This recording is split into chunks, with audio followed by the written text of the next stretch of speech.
systems are a go. Confirming all systems are a go. Launching the podcast. 3, 2, 1. This is Hello from Mars. On a very special episode of Hello from Mars.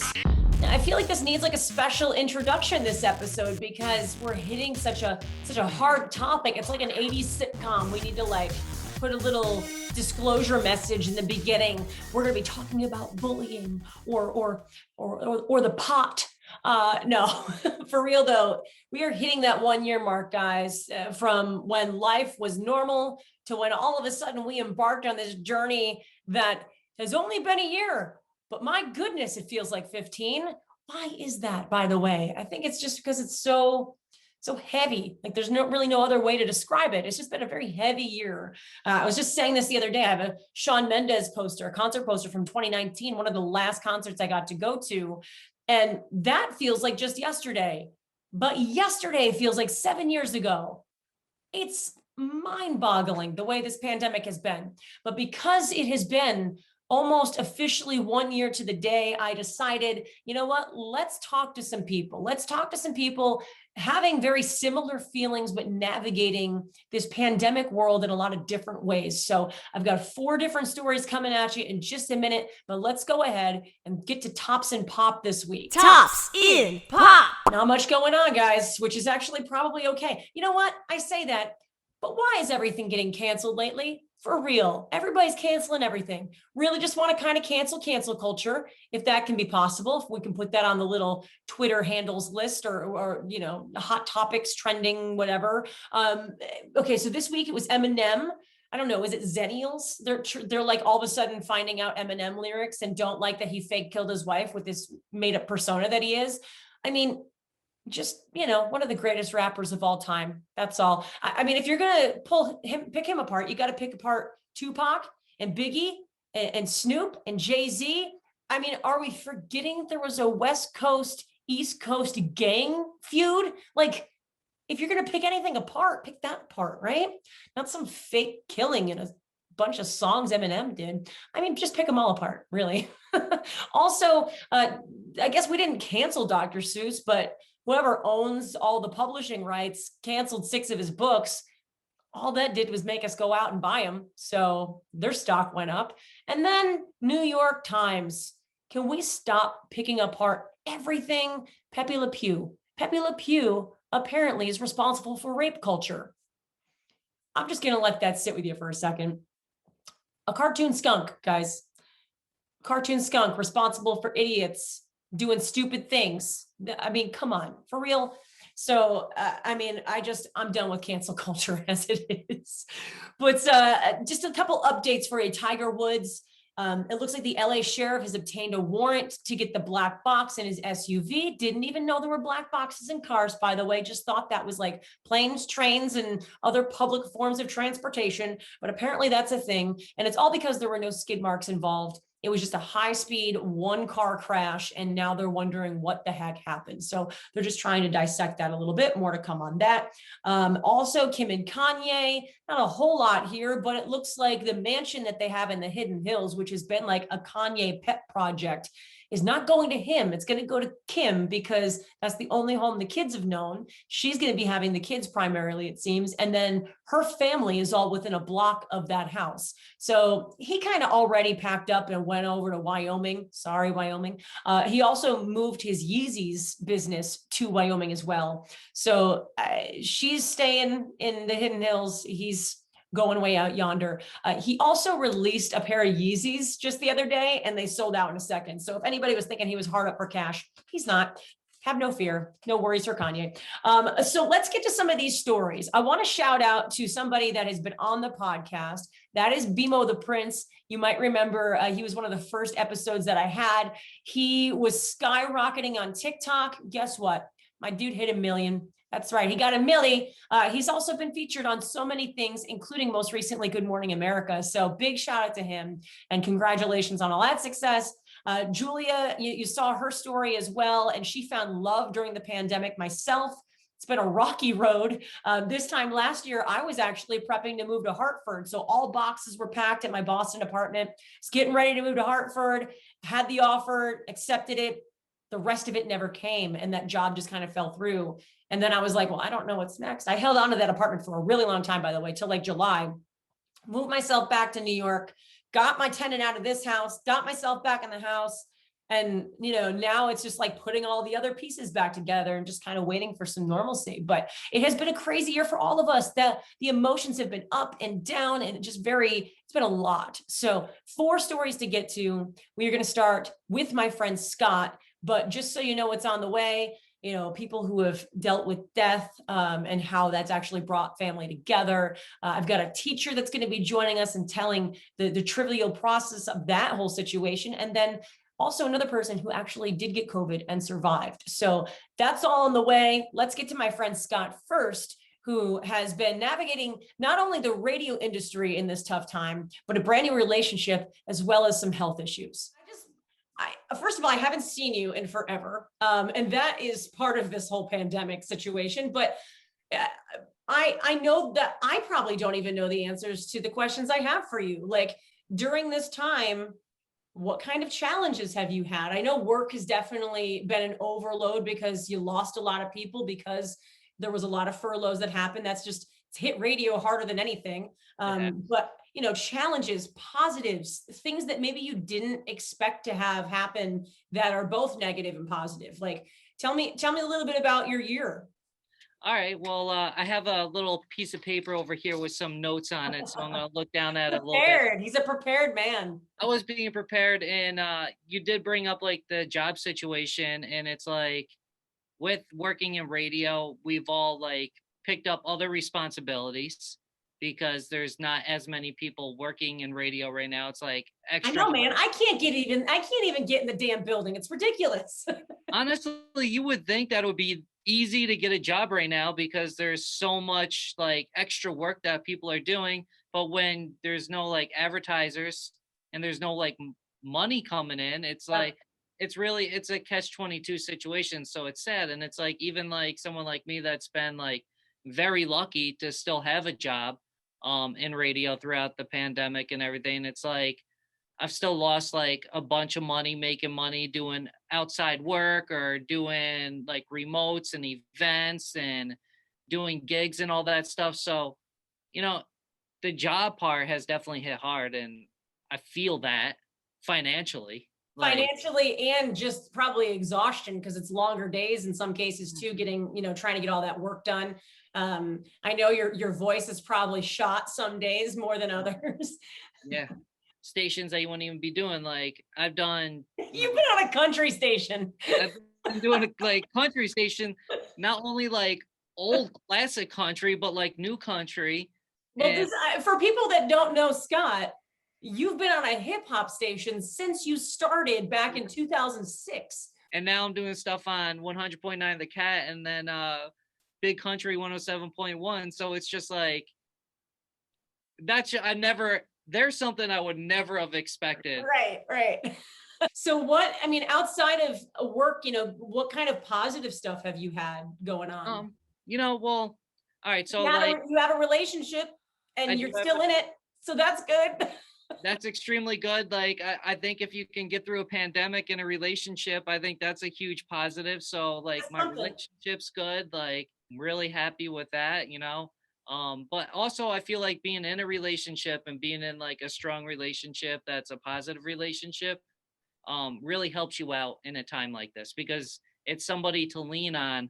And a lot of times, like when you're not in a situation like we're all in, you're able to get through stuff like easy and by yourself. But when you have somebody like to lean on and you're in a situation that you're not familiar with, it makes it a lot easier.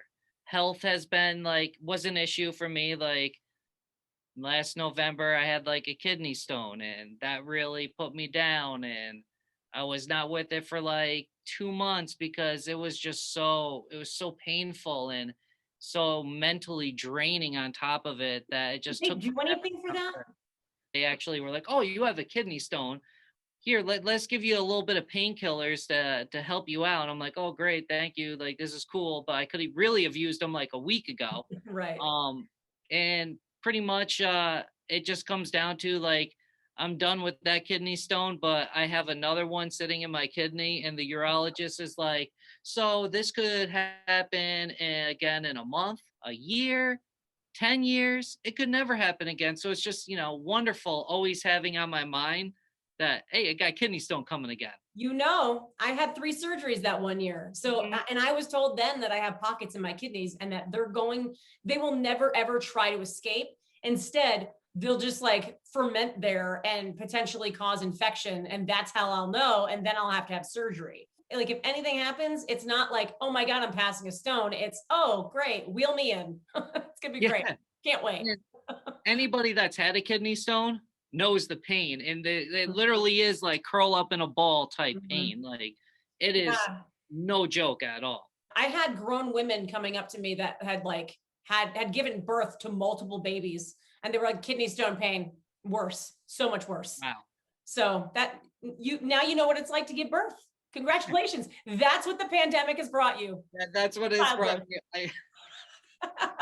I am so grateful now that I can sympathize with women in giving birth way more than I could before. So, but that though really kind of kicked my butt and get myself in gear. And like, I've been like now running like 4 to 5 times a week. Good. Working out, like lifting weights and everything. As much as that was like a negative and a challenge, it also like ended up being a positive because I took it, used it as motivation. Yeah. Like get myself healthier, like drinking more water and just like watching what I drink and what I eat and like what I'm putting in my body and stuff. I don't know if I really would have got there if it wasn't for like having a kidney stone. Yeah, and you know what? If you haven't heard the Andy Grammer song, Wish You Pain, totally like it's so spot on. So the whole premise of the song is like he wants you to go through something that's hard and use that to grow. Like that's the whole point. It's like using that negative as positive energy. So that's what you did. I mean, that's what I've done. Like that's when you can do that, when you can take a negative and turn it into a positive, like there's nothing bad that's going to come from that. All in all, the pandemic has sucked. Right. And it's changed life and flipped life upside down, but it's gave us like opportunities to do things around like our houses and our homes. And it's like let me personally like find stuff that I love, like re-find it, like playing music. Yep. And my girlfriend, Rachel, her Nana, had a piano since she was a kid given to her, and she gave us that piano. So now we have that in my house. I don't know. I think the pandemic has sucked. It's been really bad, but I don't think it's been necessarily the worst thing that could have happened. And like, you reconnect with your family and you connect with your friends. And so you're able to do a few extra things you haven't been able to do. So I've been trying to use it as a positive to get back into things. Yeah. I mean, if you're not somebody who has been incredibly directly affected by it in a negative health kind of way, losing anybody close to you, any of that kind of stuff, then the best thing that anybody could do is what you've done. And that's, using the time wisely. But one thing about COVID that I really like is that that's a sentence that's never been said, by the way. Reflecting on this past year is like, I really appreciate how it's like taught people to wash their hands. Like legitimately, that's like the best thing, because it's like when you're in the bathroom and somebody's in there and they don't like wash your hands, you're like, you're so nasty. And it's like, now that's not happening as much. Like, thank you, COVID. And like, I never really realized how nasty blowing out like candles are. Right. I know. Oh God, never again. Never again with that. Like, thank you, COVID. Like, you could have a whole segment, I feel like, on your podcast where you thank COVID. When it's finally gone and we can go back to normal, that'll be the segment. Right. Yeah, not thanking COVID just yet, Scott, but good idea, maybe eventually. So my friend Mike, he has had a rough go as well. Right in the beginning of the pandemic, sudden passing of his father. So he's going to tell us his story and what a negative actually sort of turned into quite a blessing when it came to the pandemic and bringing family together. How do you measure a year?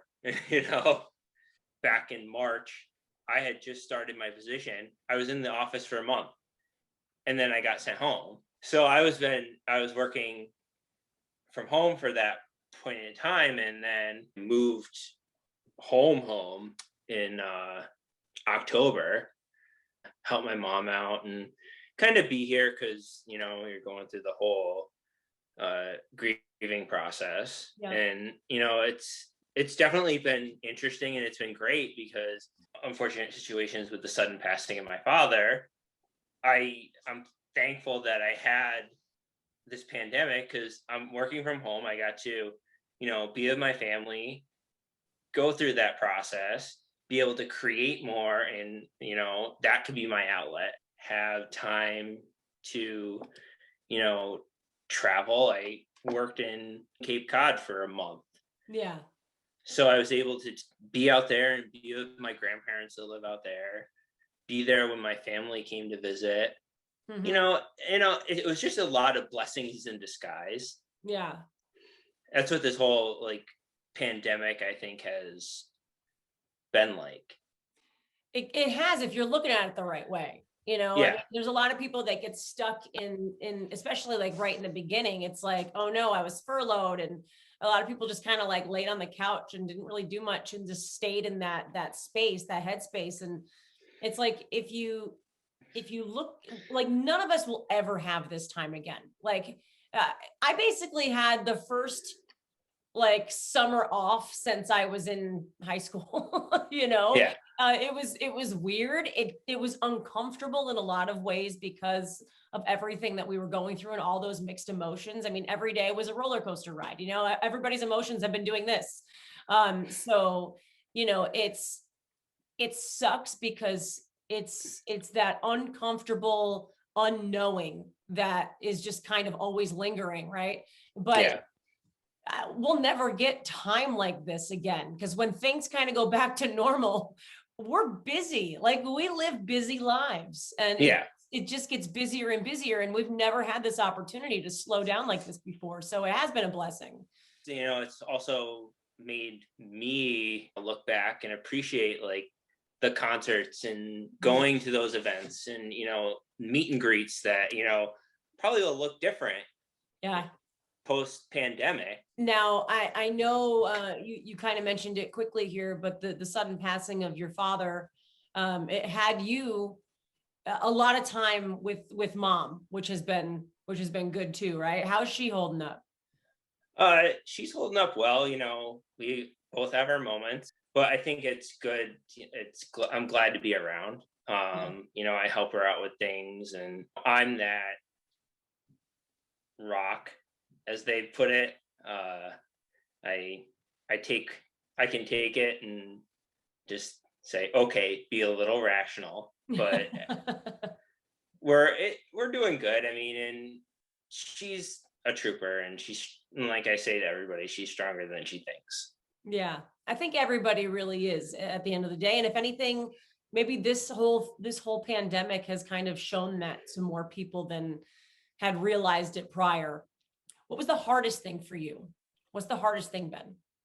I think the hardest thing is, not being able to do the things that I would escape to, as you would say. Like, concerts were my escape. I miss that, Yeah. that atmosphere.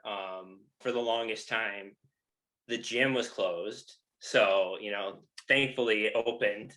So I know you got to get your gains in. I know. I got to get those in. No, but I mean, that's, most people can meditate. For me, that's my form of meditation.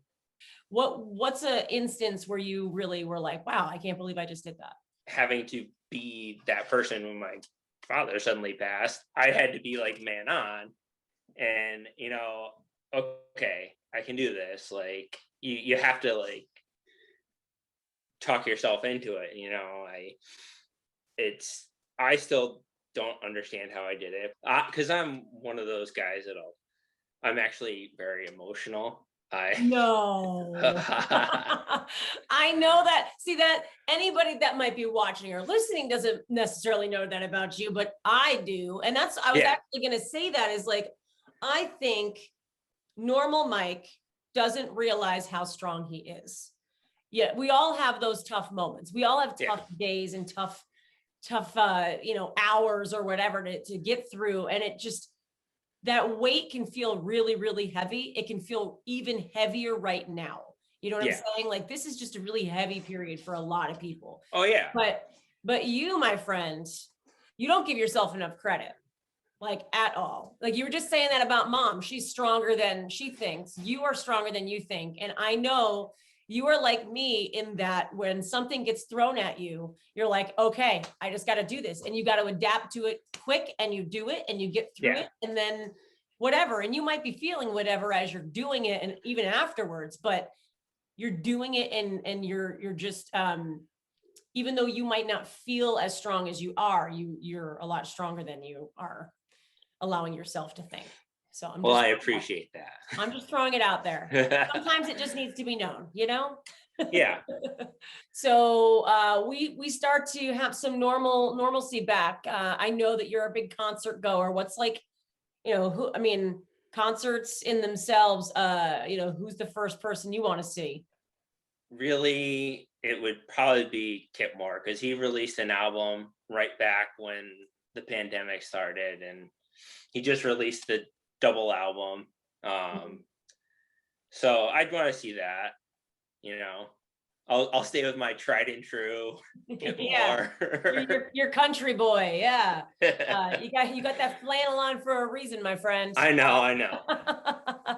But hey, maybe he'll come to SPAC or something. You can stay in the back of the lawn away from everybody. I don't do lawn. I do. No, you'll be in the pit. I know. Fine, whatever. Fine. I'm not surprised at all that Kip Moore is his choice. I watch that IG story a lot. I know what Mike's got going on. That being said, let's move on to Shannon. She has been somebody that's been following me since Boston. She is one of my life coaching clients, and she is phenomenal with her teaching. She is a music teacher. So how does a specials teacher fit in to Zoom and teaching online? I'll let her explain. Okay. Thank you, first of all, for inviting me. I really am excited to be here with you today. Your podcast is great, and I'm really happy to be here. And I'm a big fan in general anyway, as you know.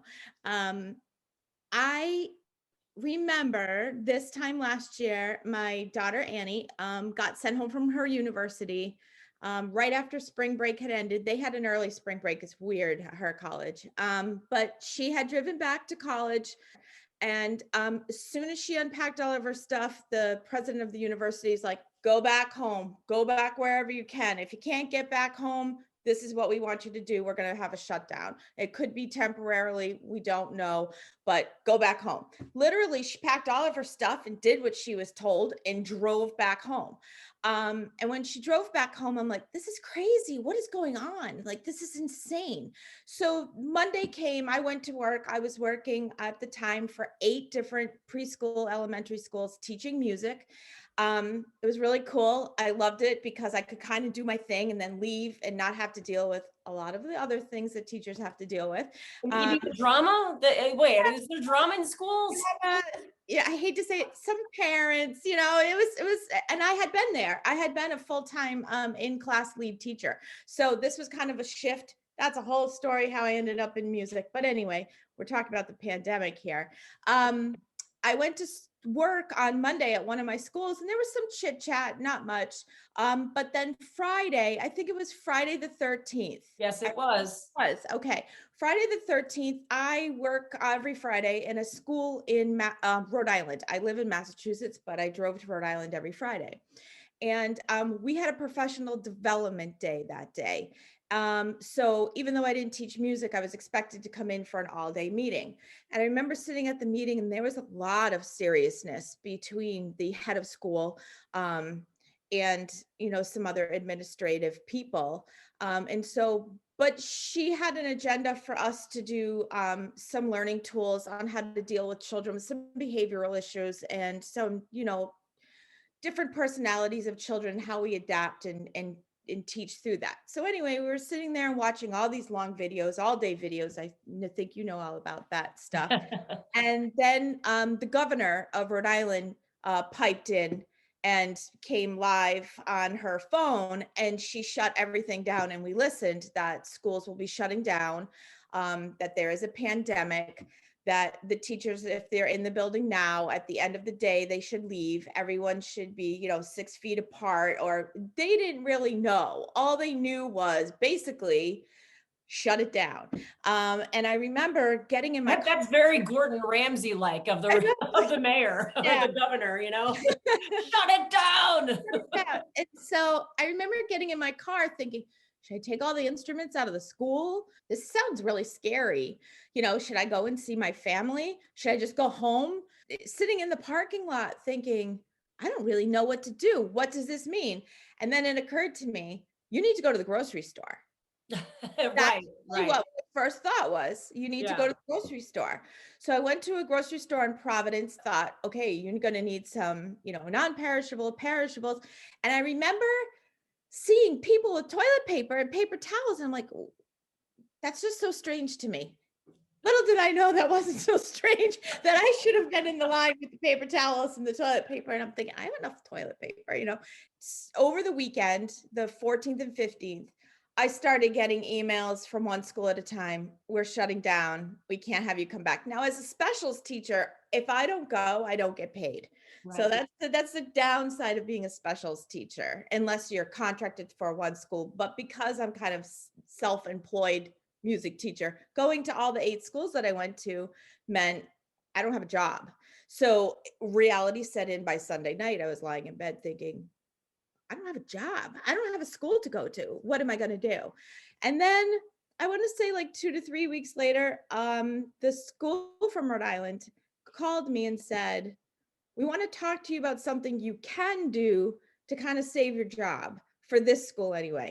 And it was that 4-letter word, Zoom. It's like the worst 4-letter word I ever heard, Zoom. And I thought, I have no idea what that is. I have no idea how to do that. I have no idea what that means. I don't even have a laptop. Can I do it on my phone?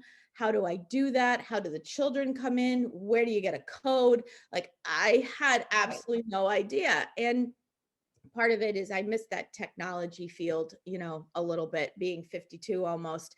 And I'm sure maybe your listeners can relate.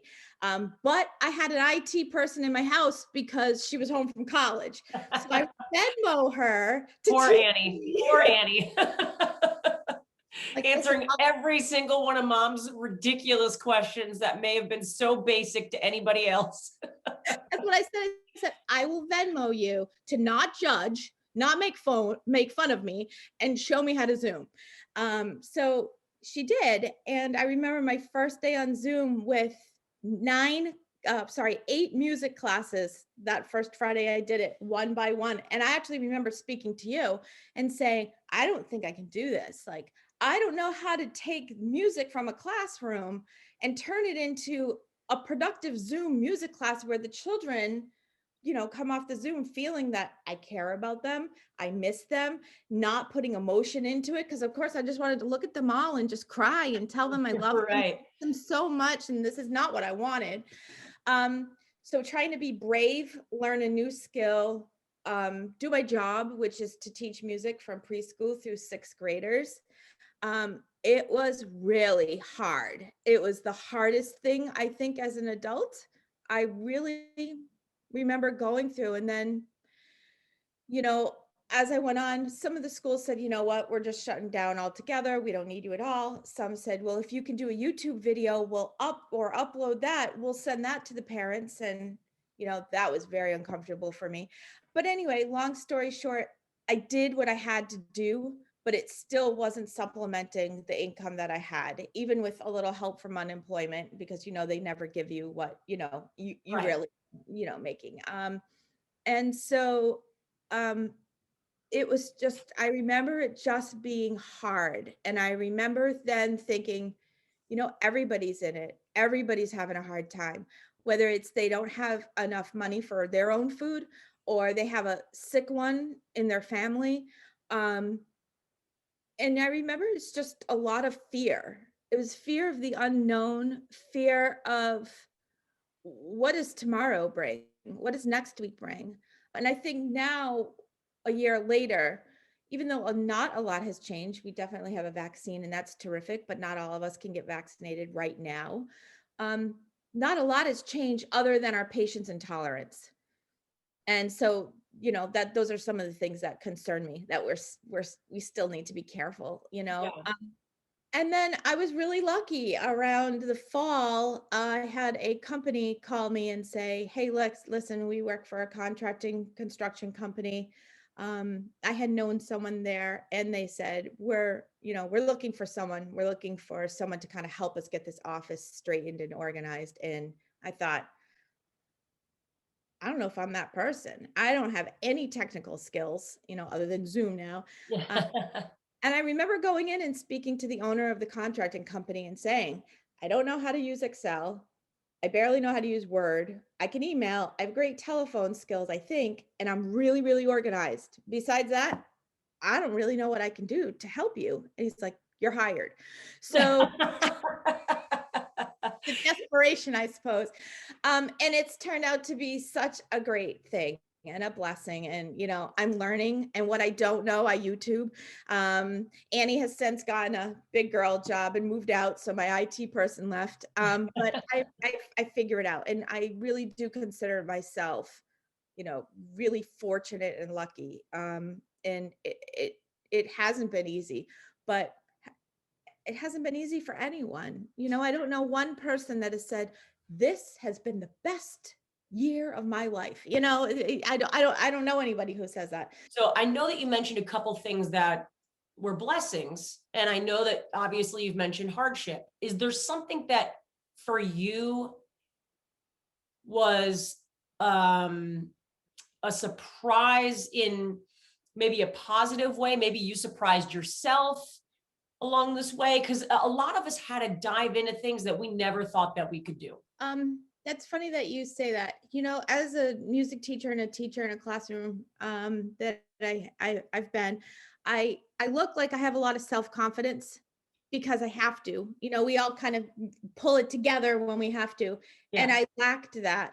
And now the things that I would fear from, like learning the technology that I needed to learn, putting myself out there on Zoom, knowing parents in the background could now hear me, that's very different, in a class. Intimidating. Yeah, for sure. Intimidating. And it's not that I treat the children any differently.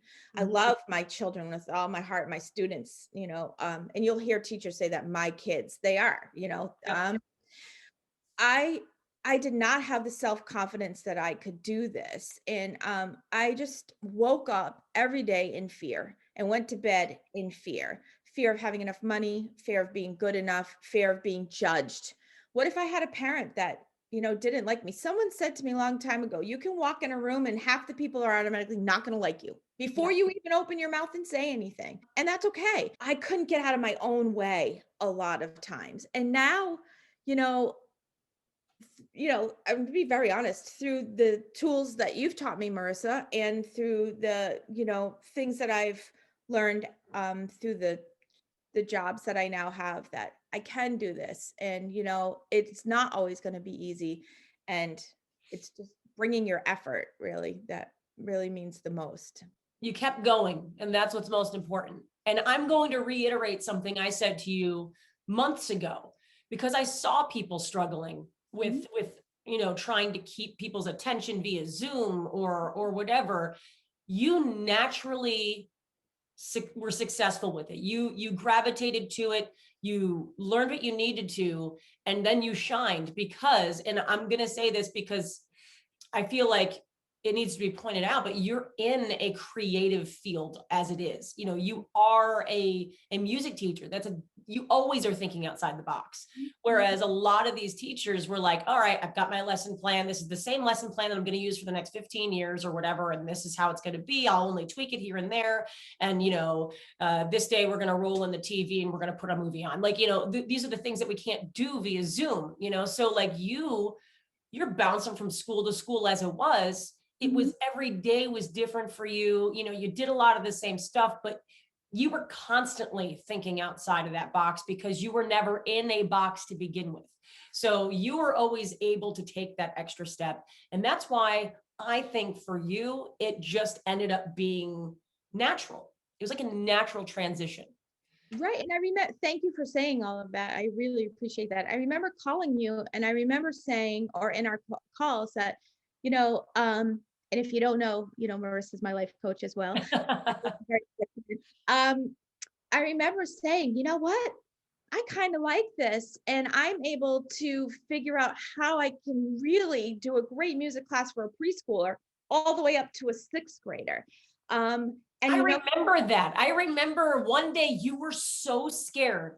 And then the next day you told me you actually enjoyed it. And I was like, I knew that you would. You just needed to just shake it off and do it because I need to kind of get out of my own way. And I remember saying to you, you know what, Marissa, maybe I need to start my own Zoom music business, because honestly, if there's kids at home and parents who are, not even interested when the next school year came around with the cohort of remote learning and, in-person learning, whatever, maybe there's a market for me to do Zoom music classes. And I remember telling you, I think I should charge this. And you're like, no, you're so much better than that. You need to well, you've been doing it for so long. You were underestimating your value.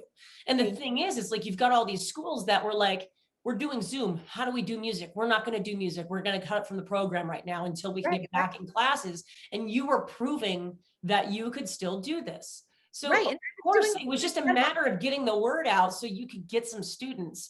And, I will post your information on this, by the way, so people can find you, because you're the best of the best. And now that's the thing is, this is via Zoom. You don't have to be in Massachusetts. You don't have to be in Rhode Island. You don't have to be in New Hampshire or whatever. You can be anywhere. And I want you to get the students. Thank you so much. And I'm also open to come try the class. If it's not for your child or, or your student or your children, that's fine. It's not for everybody. It's just, I feel very fortunate to be able to do the Zoom music classes still. But I do have two families that have, who, when schools shut down, they heard about the Zoom music class, and, they still come twice a week, every single week since we shut down. So to know that, that there are kids that I look forward to seeing every week, and they look forward to seeing me every week. And these families are just so wonderful to me. How can I not feel so blessed and good about that, really? Here is Shannon's information one more time. If you are watching this on YouTube, if you would love her information, you happen to be streaming this audio, then make sure you just DM me on the Hello from Mars podcast Instagram page or Facebook. I will get you that information so you can get your kids in one of her Zoom classes. She really is amazing. And now I've saved kind of we'll call him the best for last, because he's kind of a miracle. I feel like when somebody is asthmatic and gets COVID and then comes out the other side stronger, I mean, how can you not call them a miracle? But this is Chris's story. So for you, how was life leading into this? Just fine, I can tell you right now. Exactly 1 year ago, I was mentoring a class at work, and if I look at the date now, it's March 7th. So I got sick on March 13th. So it was just like, every day normal, I was even joking about it. Should we be in each other's face like this? Because there's a whole disease thing, and we don't know where it is. I was talking to my coworkers about that, and sure enough, somebody in the class was sick, but they were just complaining about a bit of light fever and things like that. So we just went about our business. I didn't think anything of it, and, and then I started getting my fun times that Friday. So I guess for me, like, my memory is off, because I didn't think you got sick until like April or May, but you got sick right away. Mm-hmm. I got sick March 13th, and then I talked to you about it about 2 weeks in, when it was kind of bad. Because at that point, when I first got sick, I called out when I just felt like really horrible. I'm like, this could be an asthma thing. Let me just take a day off, right? You know how that goes. Yeah. And let me just take a rest day, and I'll go back to taking care of things the next day. We'll be fine. And it didn't get fine. And so I had like a couple of days that week I called out. And then the symptoms got worse. I had really bad breathing problems. I went to urgent care. And they had that extra pale shade of, on their face from, ooh, this guy is walking in with 3 inhalers. He knows exactly what's up. And they sent me to Albany Med for testing, and it kind of went from there. So You know, were you ever admitted to the hospital? no, I wasn't. Although there are some opinions that family has said that, you should have probably gone, but Well, I think it's that's the problem though, is like with COVID and the way it was, is like if you had COVID, they just really sent you home unless you had to be on a ventilator, like unless you right. to a certain level. And I mean, was there a moment at all where you thought, I don't know if this is going to get better? Oh yeah, absolutely. There's during, I would say about 2 weeks in, basically, um, I would be in bed here, uh, laying down, like really concerned that I'm not gonna wake up the next morning because the breathing was so shallow and so labored. It was really hard to get air in there.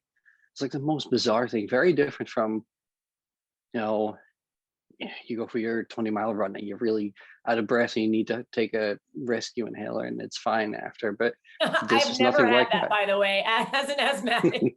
I have never ran a mile, let alone 20, and been like, yeah, just need my inhaler. We're fine. So, but you're a Well, so different guy. You're a guy who runs like crazy. So, all the places, yeah. Like you really need to do this to keep your asthma at bay, but also you're going to get asthma from it. So right. when these long runs happen, it's usually on a hot summer day, and that's what really aggravates it. It's pollen and things like that stirred into nice humid air, so it's nice on the lungs. But there's a big difference between that and needing a rescue inhaler, because you can tell like the back of your throat gets real bubbly, and then you have to take that. Yeah. But then it goes away, it calms down. On COVID, my back of my throat was bubbly the entire time, and there was absolutely nothing I could do with any medication to calm it down. It was just, I had raging pneumonia right away. You know, the one thing that I always said to other people, don't get this, you're going to die. Yep. So I'm sitting here realizing that happened. But apparently I have a decent immune system, so we're still here now. Yeah, But that that's was a good. rocky month. Yeah, so it lasted for you for about a month, right? And Yeah. then how has it been since then? I mean, there are some people who like they complain of COVID lung and stuff like this. Or do you still feel the lingering effects of COVID? I will say that, especially the first couple of months after, recovering on runs is like not the same. I would get injured really weird, like for no reason. Or like, yeah, I right before COVID, I did a half marathon, and then kept training because in April, at the time we didn't know that was happening. So in April, I was supposed to do another one here. So I kept training for it right up until the very moment I got sick. And so I know my shape was right before, and I've taken a month off before. Like after a marathon, you need to take a couple of weeks to let your body recover and things like that. So you cut back to running, or you just take a week or two off completely. So I'm used to knowing what that feels like. And then so when I came back from COVID, I went straight back to the trail. Now we're gonna get these lungs back in shape because this is garbage. The breathing took a while for that to like stabilize even. And yeah, things were just not working at all, like Yeah. at all. Like my legs didn't want to go. My body was tired, like really tired. And then when I went back to work too, I had like anxiety. I don't get anxiety. I don't get anxious over anything. So the fact that I had to go back on the phones at work and like that gave me a wave of anxiety that was like paralyzing. I had to like take another day off. It was like really awful. So it took a while for that to go away. I want to say I didn't start comfortably running again until probably October or November. Okay. Still not up to the miles now, but that's unrelated. That's just me being, I got a race to do and I got kind of lazy now. So just a running schedule right on that wall, and I've not been up to doing it properly, but we'll get there again, I'm sure. Yeah. Wow. You know, that like, I don't think any normal human who doesn't have lung issues really doesn't know what it feels like to all of a sudden not be able to breathe. You know, everything that you said, I have not had COVID, but I did have swine flu. So for me, like it was one moment I was fine. Like I remember having like some cold symptoms and I thought, you know, maybe I had bronchitis or whatever. And then the next morning, like I woke up and I felt great. And here I was like getting ready for work, and I'm all together, and I looked fine and whatever. And I went to grab my book bag to head out the door. And I'm like, that's weird. Like I feel like I need my inhaler. And I took it and nothing happened. Like it didn't feel any better. And I'm like, this is my rescue inhaler, that this is supposed to be like a almost instant kind of relief. Took it again, nothing. And it felt like it was getting worse. And next thing you knew, it was like every other word I had to take a breath. And so I can only imagine how you're feeling with something that's even more intense and that labored breathing. Because I mean, just with what I experienced in swine flu, I mean, it's like you're drowning. It's an uncomfortable weight on your chest. And like, for me, I know, those who were around me trying to like get me to an emergency room or whatever, I'm trying to do everything I can to look okay and not look like I'm dying. But in my head, I'm like, is this it? This might be it right here. This could, like, I've never had, and maybe this is the same thing for you. Like, I never, ever have been scared with my asthma because I've had it for so long that I know how to control it. Like if I'm having an issue, like I can usually just kind of like be okay until I can get my inhaler or nebulizer or whatever. Like I can just let it, I don't know, like there's a way of breathing that kind of keeps it in check. I could not control it in this case. There was no controlling it. I just felt like somebody was like choking me. So that it's frightening. But yeah. I'm super glad you're doing. Yeah, I mean, if Now. you're running again, like I remember like when you went for your first run, you messaged me and I'm like, dude, are you nuts? Like you were. I gotta keep going. Gotta keep Oh, going. Otherwise, that was the one thing that I did know from the research, that I think you get a lot of time to yourself when you're, yeah. completely incapacitated. So I had time to do research, and the one thing that they did keep saying was keep moving. Yeah. So even during that I was sick, when I was so dead, really, I couldn't even make it to the kitchen for a cup of coffee, but I did do yoga every day.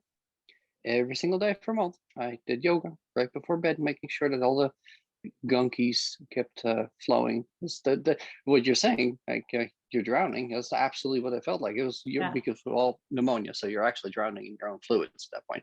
And that,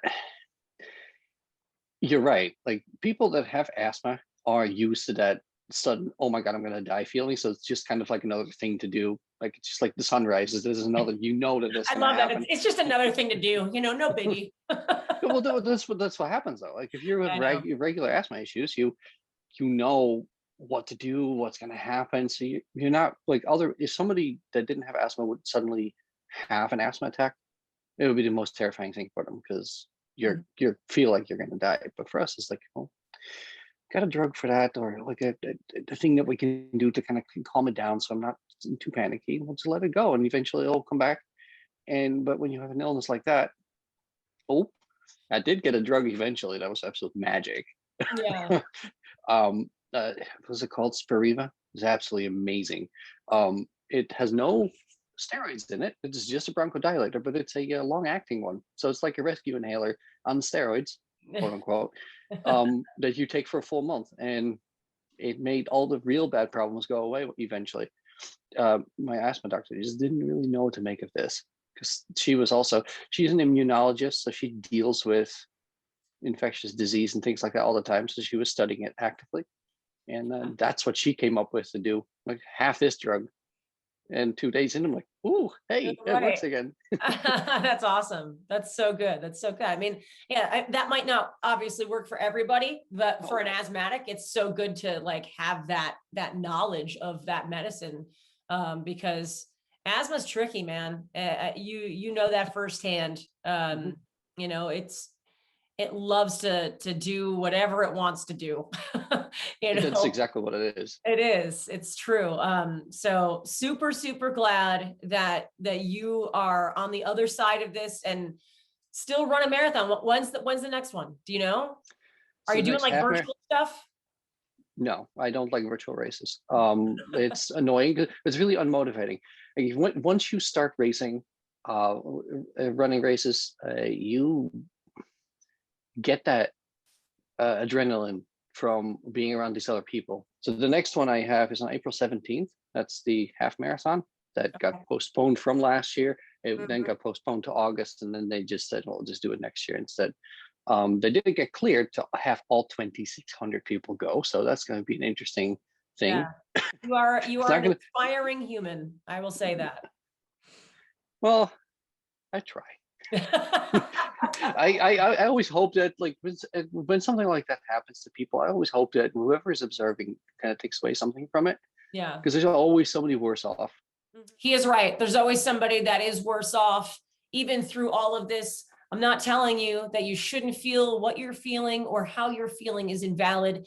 All of the feelings that all of us have been dealing with this past year are 100% valid. And I'm just letting you know, and I say this all the time, but I just want to reiterate, you are never alone. I promise you, if you are feeling that way, you're having a tough moment, you don't know who to talk to, just send me a DM, whether it's on Marissa on the radio on any of the socials or through the Hello from Mars podcast socials.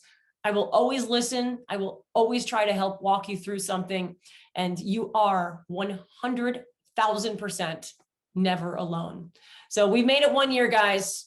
We're almost there. We're seeing the light at the end of the tunnel. Just a little bit longer. We can do it. Together, we can do anything. So thank you guys so much for listening to this week's episode of the podcast. More to come. Please subscribe here on YouTube, or make sure you're subscribing on any of the streaming platforms as well. A brand new episode is coming next week with Hello from Mars. Be good to each other, guys. I'll talk to you next week. Oh, hey!